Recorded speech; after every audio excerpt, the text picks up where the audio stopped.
Twelfth class में हम लोग अभी 3 डायमेंशनल ज्योमेट्री पढ़ रहे हैं। 3 डायमेंशनल ज्योमेट्री में जो टॉपिक हमने अभी कवर किया है वो है direction cosine and direction ratio. त्रिविमीय ज्यामिति में हम लोगों ने जो टॉपिक अभी ख़त्म किया वो है दिक् कोज्याएं और दिक् अनुपात। Direction cosine and direction ratio पढ़ने के बाद एक्चुअल में 3D का चैप्टर अब स्टार्ट होता है। पूरा का पूरा 3D जो है वो हमारा दो मेन भागों में बटा हुआ है। पहला भाग लाइन के बारे में होता है और दूसरा भाग प्लेन के बारे में होता है। पहला हिस्सा एक रेखा के बारे में पढ़ना है हमें 3D में, और दूसरा समतल के बारे में। दोनों चीज़ें एक दूसरे से अलग हैं। दोनों लाइन और प्लेन एक दूसरे से डिफरेंट है। दोनों के टॉपिक्स अलग अलग हैं। तो 3D में अब जो हमारा टॉपिक स्टार्ट हो रहा है वो है straight line in space. Straight line in space, त्रिविमीय ज्यामिति में सरल रेखा। चलिए पहले इसके बारे में थोड़ा बहुत बात कर लेते हैं। अब लाइन तो लाइन होता है भाई, लाइन तो लाइन ही होता है। चाहे मैं 2D में एक लाइन ड्रॉ कर दूं या 3D में एक लाइन ड्रॉ करूं, लाइन की प्रॉपर्टीज़ वैसे की वैसी रहेंगी, क्योंकि लाइन तो बेचारा लाइन है। आप उसको 2D में ड्रॉ करो या 3D में करो, उसको कोई फर्क नहीं पड़ेगा देखने में, चाहे कैसे भी। जरा याद करिए 2 डायमेंशनल ज्योमेट्री में 11th क्लास में जब हम लोगों ने स्ट्रेट लाइन चैप्टर पढ़ा है तो वहाँ पर स्ट्रेट लाइन चैप्टर में हमने 2 डायमेंशनल ज्योमेट्री में स्लोप देखा था, प्रवणता देखा है हमने। स्लोप क्या होता है? किसी भी लाइन के डायरेक्शन को बताने के लिए हम लोग उसके स्लोप का इस्तेमाल करते हैं। 2 डायमेंशनल ज्योमेट्री में जो डायरेक्शन होता है लाइन का वो उसके स्लोप से बताया जाता है। अब 3D हम पढ़ रहे हैं, 3D में स्लोप जैसा कोई चीज़ होता नहीं है। 3D में स्लोप प्रवणता जैसी कोई चीज़ नहीं होती। तब डायरेक्शन बताने के लिए 3 डायमेंशनल ज्योमेट्री में जिस टर्म का हम यूज करते हैं वो है डायरेक्शन रेशियो या डायरेक्शन कोसाइन। किसी भी लाइन के डायरेक्शन के बारे में, किसी भी रेखा के दिशा के बारे में बताने के लिए हम डायरेक्शन रेशियो और डायरेक्शन कोसाइन इन्हीं दो वर्ड्स का यूज करते हैं। तो बात हम करते हैं सबसे पहले स्ट्रेट लाइन का। अच्छा, एक चीज़ और ये स्ट्रेट लाइन और प्लेन, ये दोनों टॉपिक्स जो हैं वो दोनों फॉर्मेट्स में चलते हैं। दोनों फॉर्मेट्स में कहने का मतलब ये वेक्टर फॉर्म में भी रहते हैं और कार्टेशियन फॉर्म में भी मिलते हैं। लाइन जो हम पढ़ने वाले हैं चैप्टर, इस लाइन चैप्टर में हम इसका वेक्टर फॉर्म भी पढ़ेंगे और हम इसका कार्टेशियन फॉर्म भी पढ़ेंगे। जो सरल रेखा चैप्टर का हम अध्ययन करने वाले हैं इसका हम सदिश रूप भी देखेंगे और इसका कार्तीय रूप भी हमें पढ़ना है। तो दोनों के बारे में हम बारी बारी से डिस्कस करते हैं। सबसे पहले जरा सोचते हैं आखिर वो कौन कौन से ऐसे मापदंड हो सकते हैं या कौन कौन से वो कंडीशंस हो सकते हैं जिसके अंतर्गत हम किसी लाइन के इक्वेशन को बना सकें। किसी लाइन के इक्वेशन को बनाने के लिए सबसे पहले सोचिए, अगर हमारे पास एक ऐसा पॉइंट दिया हुआ हो और ये बोला जाए कि इस पॉइंट से पास होने वाले लाइन का इक्वेशन बनाइए, तो इस पॉइंट से तो मैं करोड़ों लाइनें गुजार सकता हूं। असंख्य, मेनी, इनफाइनाइट मेनी लाइन्स मैं इस पॉइंट से ड्रॉ कर सकता हूं। तो केवल एक पॉइंट दे देना या केवल एक पॉइंट पता होना वो सफिशिएंट कंडीशन नहीं है मुझे लाइन का इक्वेशन बताने के लिए। हाँ, लेकिन अगर मैं इतना कहूं कि इस पॉइंट से गुजरने वाले लाइन का इक्वेशन बनाइए और वो लाइन पर्टिकुलर इस डायरेक्शन में जाना चाहिए। अगर मैं पर्टिकुलर एक डायरेक्शन बता दूं कि मुझे इसी पॉइंट से पास होने वाला लाइन बताइए जो कि पर्टिकुलर खास तौर से एक दिशा में जा रहा हो, एक डायरेक्शन में जा रहा हो, तब मैं उस लाइन के इक्वेशन के बारे में सोच जरूर सकता हूं कि हाँ भाई, अब तो मेरे को एक डायरेक्शन भी पता है कि मेरा लाइन किस डायरेक्शन में जाने वाला है, तो मैं उसके इक्वेशन को बना सकता हूँ। तो जो सबसे नेसेसरी सफिशिएंट कंडीशन है, जो सबसे आवश्यक मूलभूत चीज़ें हैं लाइन के इक्वेशन के लिए, वो है एक पॉइंट का होना और एक डायरेक्शन का होना। क्या क्या? पहले नंबर में हमें एक पॉइंट चाहिए जहां से हमारा लाइन जा रहा हो, और दूसरे नंबर में हमें डायरेक्शन चाहिए, एक दिशा चाहिए जिस डायरेक्शन में हमारा लाइन जाने वाला है। तो बात हम सबसे पहले करते हैं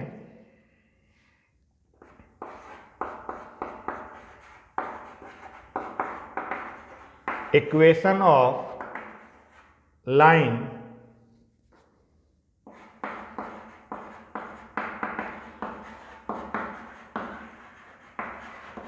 passing through a given point, equation of a line passing through a given point and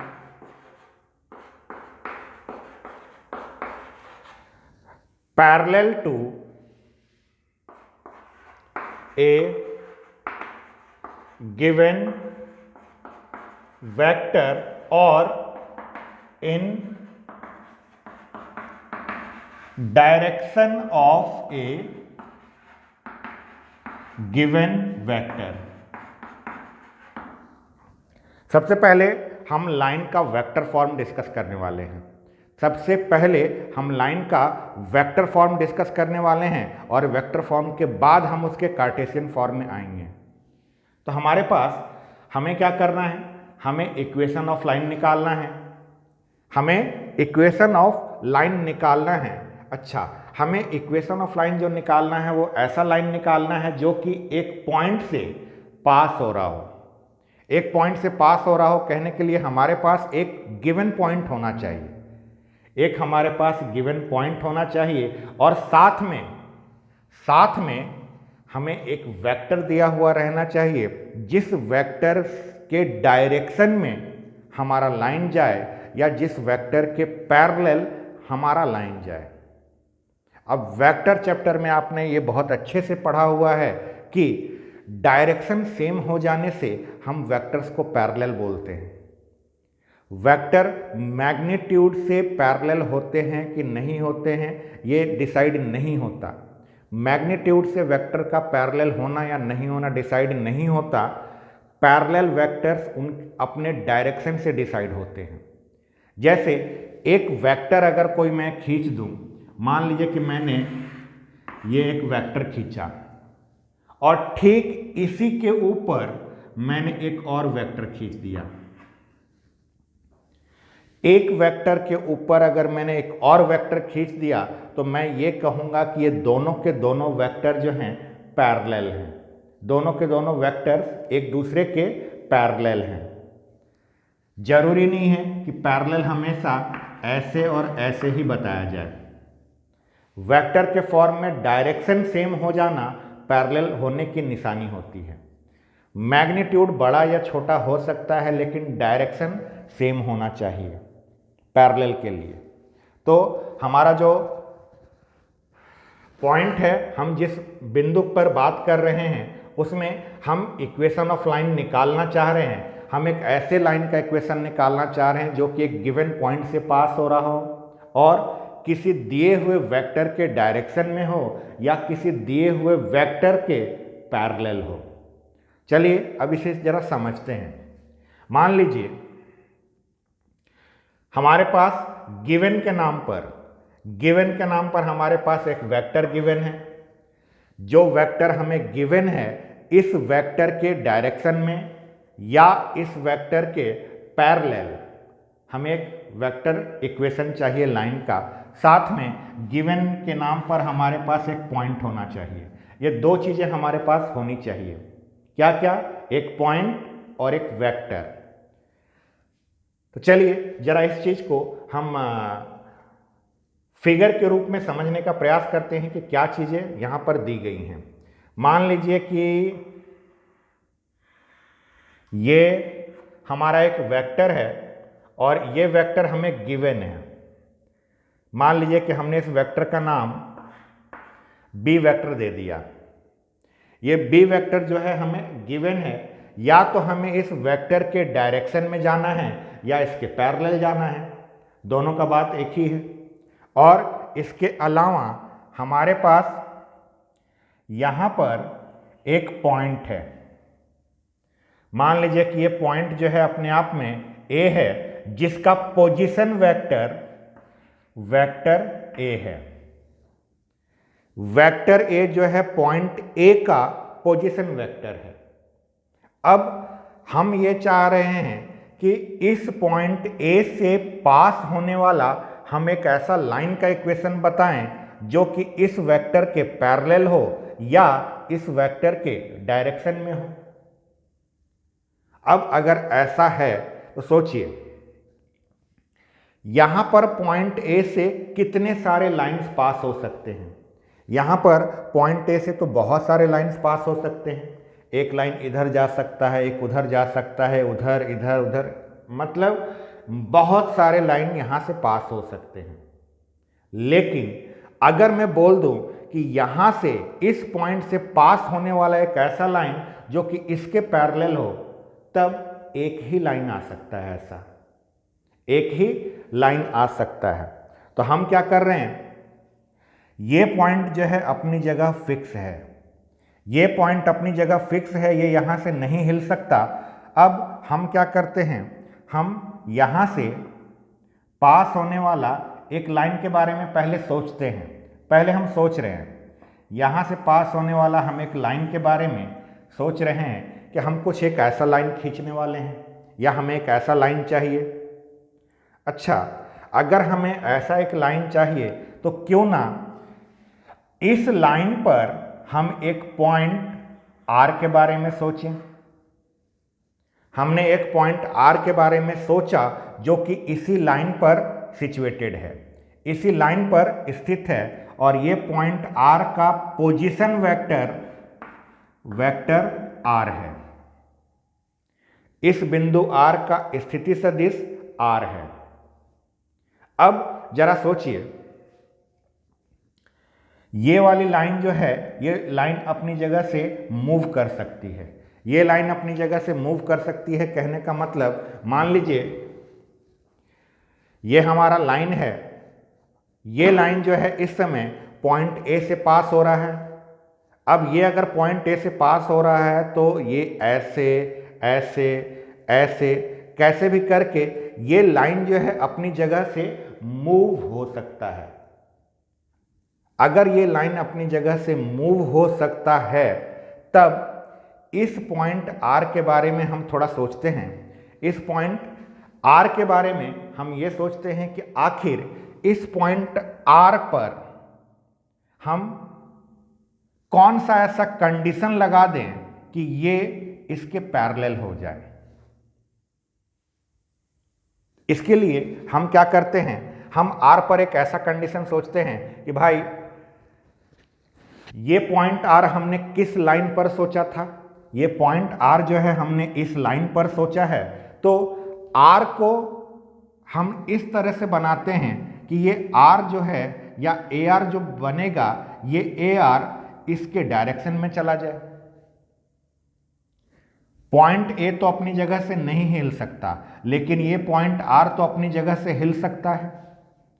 ये पॉइंट आर जो है अपनी जगह से हिल सकता है। ये अपनी जगह से उधर जा सकता है, अपनी जगह से इधर आ सकता है, अपनी जगह से ऊपर जा सकता है, अपनी जगह से नीचे जा सकता है। हाँ, कंडीशन इस आर पर हम इस तरह से अप्लाई करते हैं। हम इस आर को बोल देते हैं कि भाई आर तुम अपने आप में इस तरह से घूमो कि तुम जहां पर भी जाओ, जहां पर भी जाओ, ए से तुमको अगर मैं मिलाऊं तो ए से तुमको मिलाने पर जो लाइन बने वो लाइन इस वेक्टर के पैरेलल हो, इस वेक्टर के पैरेलल हो। अगर ऐसा है तो जरा सोचिए, क्या आपको यहां पर दो वेक्टर नजर आ रहे हैं? यहां पर आपको दो वेक्टर नजर आ रहे हैं और दोनों वेक्टर का डायरेक्शन अगर सेम हो रहा है दोनों अगर सेम डायरेक्शन में हैं या दोनों एक दूसरे के पैरेलल हैं, तो वेक्टर चैप्टर में हमने इस चीज़ को बड़े अच्छे से पढ़ा है कि दो वेक्टर अगर पैरेलल हैं, मान लीजिए यहाँ पर हमने एक वेक्टर P लिया और यहाँ पर एक वेक्टर Q लिया और ये बताया कि ये दोनों वेक्टर एक दूसरे के पैरेलल हैं, तो वेक्टर में पैरेलल कैसे बताते हैं? Vector P is equal to lambda vector Q, vector P is equal to lambda vector Q अगर हमने ऐसा बताया तो इसका मतलब ये दोनों वेक्टर एक दूसरे के पैरेलल हैं। सेम चीज अब यहां पर सोचिए, यहां पर AR वेक्टर जो बनेगा, AR वेक्टर जो बनेगा, ये वेक्टर इसके पैरेलल होना चाहिए, मतलब AR vector is equal to lambda B vector होगा।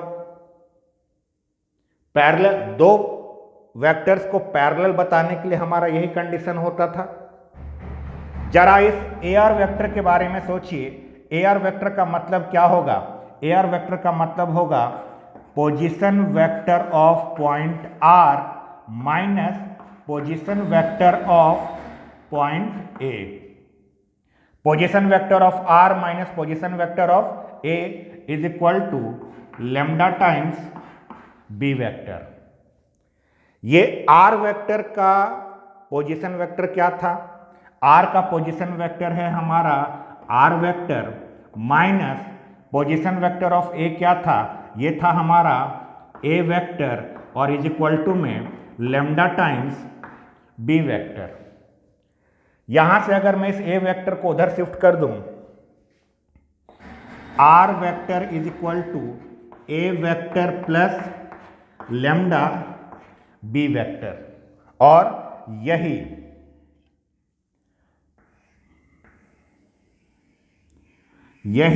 वो हमारा लाइन का इक्वेशन है वेक्टर फॉर्म में, जो कि हमें जरूरत है।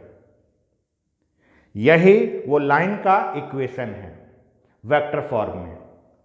अब हमारा जो था equation of line passing through a given point and parallel to a given vector और in direction of a given vector, वो लाइन हमारा ये है। जो कि हमने पहले ही बात कर लिया है कि हम जिस वेक्टर के बारे में बात करने वाले हैं, ये वेक्टर मतलब ये लाइन जो है वेक्टर फॉर्म में है। ये लाइन वेक्टर फॉर्म में है। लाइन अगर वेक्टर फॉर्म में है तो यही है उस लाइन का इक्वेशन वेक्टर फॉर्म में। अब यहां पर जरा सोचिए, ये R क्या है? ये R जो है एक पॉइंट है, ये जो है अपने आप में एक लाइन है और इस लाइन पर ये पॉइंट एक R है। तो R अगर एक पॉइंट है, हमने 3D में अगर हम किसी पॉइंट के बारे में सोचें, तो 3D में अगर हम किसी पॉइंट के बारे में सोचते हैं तो उस पॉइंट का कोऑर्डिनेट x, y, z के फॉर्म में आता है। 3D में अगर हम किसी पॉइंट के बारे में सोचें तो उस पॉइंट का कोऑर्डिनेट x, y और z के फॉर्म में आता है। तो कल के डेट में अगर आपको जरूरत पड़े, कल के डेट में अगर कभी जरूरत पड़ा, इस R को अगर आपको वेक्टर फॉर्म में लिखना पड़ा, R को केवल, तो R वेक्टर जो होता है ये x i cap plus y j cap plus z k cap होता है। R vector is equal to x i cap plus y j cap plus z k cap. R जो है चूंकि अपने आप में एक पॉइंट है, और ये है हमारा वो वेक्टर इक्वेशन।